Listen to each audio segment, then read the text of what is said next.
ఏదో విధంగా ఇబ్బంది పెట్టాలని ఎలా గుంటనక్కల్లాగా అందరూ చూస్తున్నారు చూసా. మనమేమో మనం పులి వేసి ఎంచుకొని పులి సింగిల్గా వచ్చాది, మీరు గుంపులుగా రాండి అండి. పులి సింగిల్గా కావాల, కానీ దాంట్లో రాజనీతి కూడా ఉండాల. ఏదో విధంగా అధికారంలోకి రావాలి అని చెప్పి చంద్రబాబు నాయుడు నోటికి వచ్చినట్టు కూర్చొచ్చినాడు. మనం చూస్తే ఎక్కడే కానీ అబద్ధం చెప్పకూడదు, చెప్తే చేసే తీరాలని.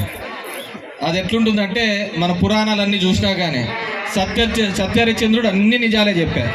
యాడికి ఎక్కడ పోయినాడు రాజు కాటికాపురం. కాబట్టి ఏదైనా కానీ అశ్వత్థామ కుంజరహ, అదే చంద్రబాబు చేసేది. కాబట్టి ఆ రాజకీయ కాంక్షను, ఆ రాజకీయాలకి, ఎందుకంటే ఇంతకుముందు పెద్దలు చెప్పారు, మనల్ని నమ్ముకొని చాలామంది ఉంటారు. కేవలం ఒక కులం వల్లే కాదు, చాలామంది కోట్లాది మంది జనాలు జగన్మోహన్ రెడ్డి గారు ముఖ్యమంత్రి అయితే ఆయన చేసిన సాయం వల్ల ఎంతోమంది చదువుకున్న వాళ్ళు ఉన్నారు, బాగుపడిన వాళ్ళు ఉన్నారు, ఎన్నో విధాలుగా ఉన్నారు. కానీ ఒక పత్రికా వాళ్ళు కొంతమంది కలిసి ఈరోజు మీరు చూస్తూ ఉంటారు, ఈనాడు కానీ ఆంధ్రజ్యోతి కానీ, వాళ్ళకి చంద్రబాబు రోజు ఫోన్ చేసి చెప్పడు నా గురించి ఇట్లా రాయండి అని. వాళ్ళకి తెలుసు చంద్రబాబును ఆ సీట్లో కూర్చోబెట్టాలంటే మనం ఏమైనా రాయొచ్చని. కానీ మన వాళ్ళలో ఎవడైనా అట్లా చేస్తాడని చూడమని. నాకు వాడు ఉండే కొండారెడ్డి అని, వాడు నేను ఏదో హాస్పిటల్ పోయినా, వచ్చి ఇట్లా ఎదురుగా వచ్చినాడు. ఏం కొండారెడ్డి బాగున్నావు అంటే బాగున్నాను, నేను హాస్పిటల్కి పోయినా. వాడు మళ్ళీ ఒక 2 నెలల తర్వాత పార్టీ అన్నాడు. ఎందుకు అన్నావురా కొండారెడ్డి అన్నాడు అనుకుంటే, నువ్వు సరిగ్గా మాట్లాడలేదు అని చెప్పాను. అరే నేను హాస్పిటల్ పేషెంట్ని చూడడానికి పోయినా వచ్చినాడు, అట్లా కాదంట అంటే అదే చెప్తా కదా కోవెక్కువ అని చెప్పేసి.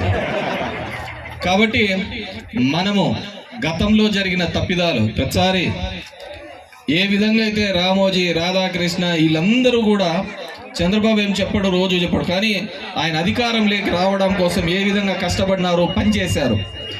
ఆ విధంగా మనం అందరం కూడా, ఎందుకంటే కేవలం దానివల్ల ఓన్లీ రెడ్లే బాగుపడతారని కాదు. అలా చూసినారంటే రెడ్లు చాలా నష్టపోయినారు, రెడ్లు పెద్దగా బాగుపడలేకపోయారు గవర్నమెంట్లో, అవునా కాదా? కానీ మన తలెత్తుకొని తిరిగే విధంగా చేసినాడు జగన్మోహన్ రెడ్డి గారు. ఎక్కడే కానీ అంత డబ్బుల సంపాదనతో రాదు, మన గౌరవంగా నిలబడేదాంతో వస్తుంది. గౌరవంగా తలెత్తుకొని మనం 10 మందికి సాయం చేసే దాంట్లోనే మనకు బాగా తృప్తి ఉంటుంది.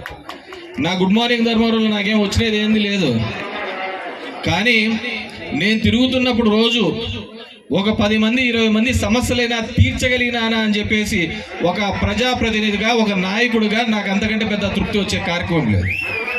ఈరోజు జగన్మోహన్ రెడ్డి గారు చేసిన ప్రతి పని, ప్రతి సంక్షేమ కార్యక్రమం కావచ్చు, అభివృద్ధి కాలంగా కావచ్చు, ఆయన ఉన్నంత వరకు కూడా చరిత్రలో అలాగే నిలిచిపోయే విధంగా ఆయన చేయడం జరిగింది.